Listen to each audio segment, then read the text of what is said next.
Hey,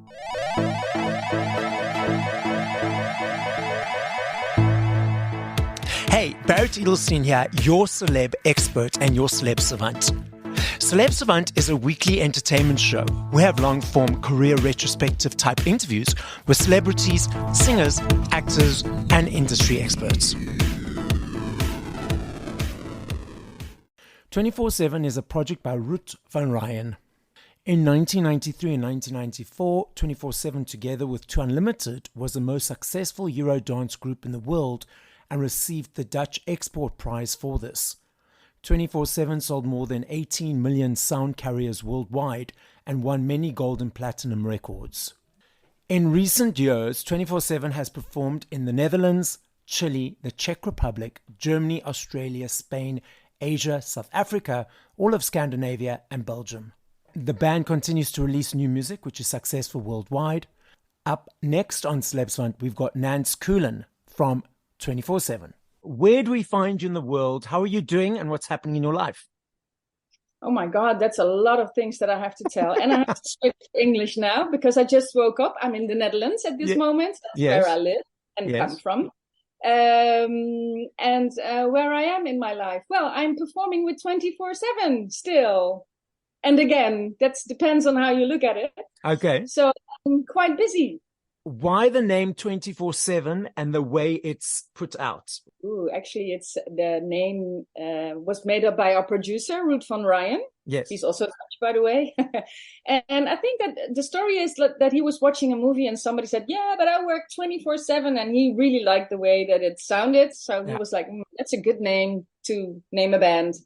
So that's why we are called 24/7. So let's dive into your journey in the entertainment world. So what age, whether it was a child or as a teenager, did you think, cool, I want to be a singer? And how did that accumulate to joining the band and to where we are now? I know it's a number of years, so the hybrid version of your story. You want the long or the short story? The in-between. The in-between story. Okay, well, I think that when I was a little girl, I loved to dance and I loved to sing. And I was reading the pop magazines, you know. Yes. And I saw the stories of Madonna and Michael Jackson, Janet Jackson. And I was like, oh, I want to be like that too. I want to be a singer. I want to perform. I want to be on stage. But back then I lived in a really small village in the Netherlands. And, but we quite had a lot of discos over there. Clubs where you go out.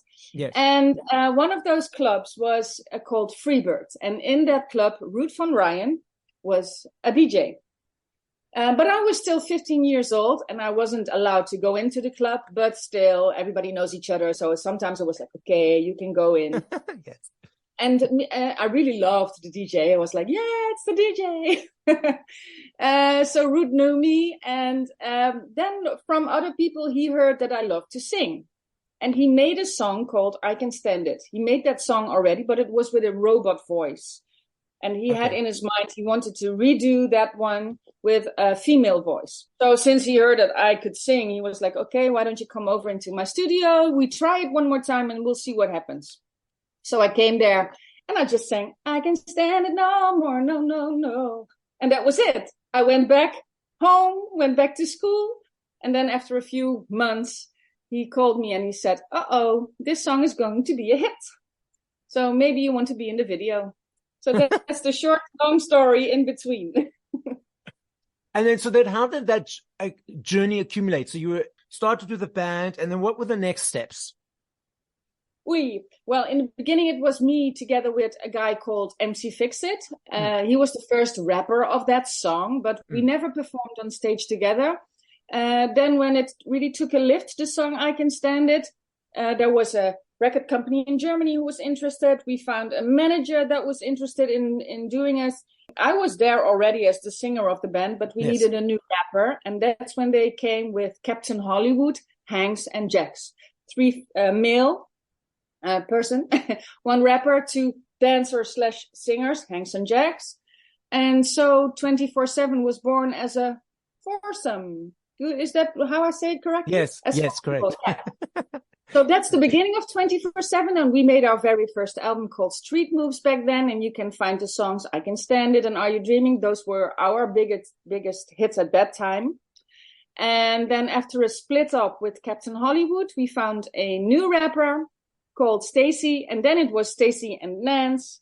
And our first album was called Slave to the Music, with our first hit from the two of us called Slave to the Music.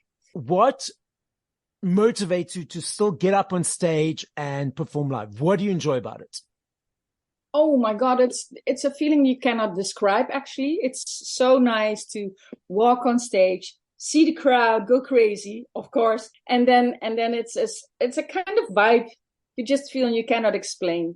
You feel like a little bit of mighty, like I'm the boss now. Yeah. I can do whatever I want. But it's also really nice if you see the people lip singing with your songs and knowing the lyrics, and that's what you do it for. Yeah. So I'm that guy who's always up in front, dancing, jamming, having a ball. I love it. Yes. Live the life. I take my phone out for maybe one song, couple of clips, couple of shots, then put it away. I notice the people around me, they have their phone out a lot of the time, or 50 to 60 to 80% of the time, trying to get the perfect videos, tweeting, posting, whatever they're doing. From the person on the stage receiving that, do you find that disconnects a little bit with the audience, or it's just where society is at the moment? It's the way it is at the moment. I don't do it myself when I'm going to a concert, because I like to be in the moment, and that makes my memory. It's printed in my brain, and I'm like, oh, I'm enjoying this. But I can't imagine that you do take out your phone and make a little film. And as an artist, to be really honest, we make films ourselves to post, because the connection on social media at this point in our lives is really important. Yeah, to stay in touch and to show everybody what we do and get them enthusiastic. And do you personally like social media? I do use it. Yes, I have Instagram. I have Facebook. So yes, I do. But sometimes I just forget to post, because what I said, I'm in the moment. I forget to take a picture sometimes. And I'm like, damn, the moment is over. Now you're performing your older hits and on stage and that. Are you guys creating new music at all? We did record a song, I think last year it was. Okay. It's called Do You Want Me? It's a cover from Da Buzz. It was a Swedish hit. And Ruud, our producer, loved it so much. So he was like, can we redo it? So we did.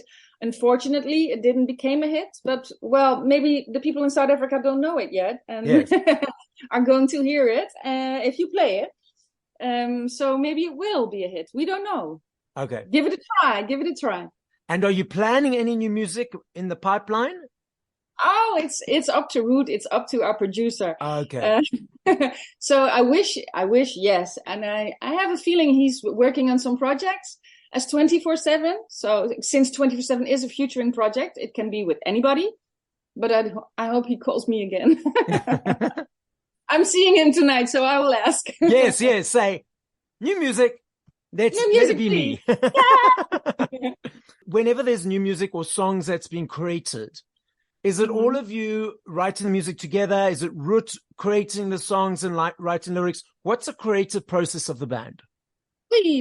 That's difficult, because we are all living in different parts. Because I live in Holland, Ruud lives in Belgium, the guys live in Germany, so we do not get together, for writing and stuff. But it's just sometimes people come up with a good idea, and then we start Zooming with each other and talk about it. Or I drive up to Belgium and we discuss things or start singing stuff. So that depends. But Ruud also likes to work with several people, and so sometimes somebody else writes, or we record. This just depends on the moment. Okay. But because of Corona, it was a little bit difficult, of course, because we couldn't see each other at all. And I think it slowed down a lot of the new music process. Was it a break for you to relax in COVID, or was it a stressful time for you? In the beginning, it was really stressful, because I have a teenage boy who's now 14, but he was 12 at the time. And I was like, oh no, what am I going to do with a teenage boy in my house all the time who doesn't want to do anything, of course. Yes. So that was a little bit stressful. And I didn't have an escape to go on stage or work or whatever. So, but we managed, and it was nice. But thank God everything is back to normal, I think. I hope, I feel. And COVID is gone somehow. So let's forget about those 2 years. Yeah, exactly. But now in the Netherlands, is everything back to normal with regards to, and in Europe, obviously, you have more base of the Netherlands. Is everything back to normal, in inverted commas, with the entertainment world with regards to shows, performances, or is it still gradually getting back to where it was? No, I think it's in Holland especially, it was right away, booming again. Because people like to party here. Yeah. If you take away our party, we are in trouble. Yes. So no, everything is back, and we start performing a lot right away. So that was really nice. Yeah, but also we travel a lot to Eastern Europe and to Germany a lot. So, and we did a great shows last summer in Denmark, a tour.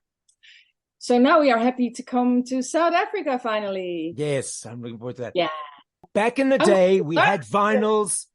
We had CDs, cassettes. I love me a CD. I love the aesthetic of holding it, unwrapping it, the journey to decide which one I want to buy, coming home, ripping the pages over. It's, for me, a thank you to you guys for all the hard work you do. It's an energy exchange. Mm-hmm. I'm not sure if you're aware that cassettes, vinyls, and CDs are making a massive comeback. For example, CDs last year, biggest sales in 21 years. Vinyls, 5.5 million alone in the UK, biggest since 1990. So what are your perceptions of each, physical versus digital? Do you have a preference of either? To be honest, I don't, how do you say that? I'm not really thinking about that, but I know that a few months ago, there was a vinyl came out from 24/7, I think the Slave to the Music album. And it is a green vinyl. And it's so cool. And I'm like, oh yeah, that's nice. Really, it's nice to hold in your hand and to have a look at it. So yeah, I can understand it. And my 14-year-old now, he's now 14-year-old. He has a little LP player. How do you say that? Yes. Record player. Yeah. So he's like, where do I get records? You know, so I feel now it's starting all over again. Yes. So I have to take him to a record store. Well, it's cool because it's actually the younger generation, as you said, you're 14-year-old. And it's the younger kids who are like, okay, cool. We want the physical, we want all of that back in our space, which is amazing. Exactly. Now, I know if I had to ask you this question in 2 days, 2 minutes, 2 hours, I know your answer will be different every time. I understand that and recognize it, because there are millions of them. If you had to push play to 5 songs by other artists once we finish this conversation, what would those 5 songs be and by whom? Your face. Oh, no. Oh my God. And I already have it. No? You know, it's so difficult to answer that question because I love so much music. Okay. And it's different. And of course, I have you know what's a good thing? Get your best friend. This is a tip from me. Get your best friend and make a Spotify list together. And then you find out what your favorite songs are of all time. Because it's so funny, because I have it with my best friend. She lives in Spain, and she puts songs in there, and then I put songs in there, and we go like, oh yeah, I like that one. And sometimes you just forget songs. Yes. And then when you make a list together, you get songs back. So it's really good tip for me. Okay, so the tip is more than trying to narrow it down. Get as many as you can in your own playlist. Get as many as you can. I mean, music is too nice and too good to say I only like 5 songs. Yeah, exactly. That's why I said You're millions. You're not getting my answer. You're not getting my top 5. That's okay. You gave us a tip instead. Nance, the podcast is listened to throughout the world. As a final message to the listening audience, what would you like to say? Let music unite. Let music unite. I hope that will, music is the one thing that pulls us through difficult times. And somehow I have a feeling that the world is on fire at this moment. Yes. And I hope that those people who are scared find a little bit of peace somehow in music, and it will pull them through.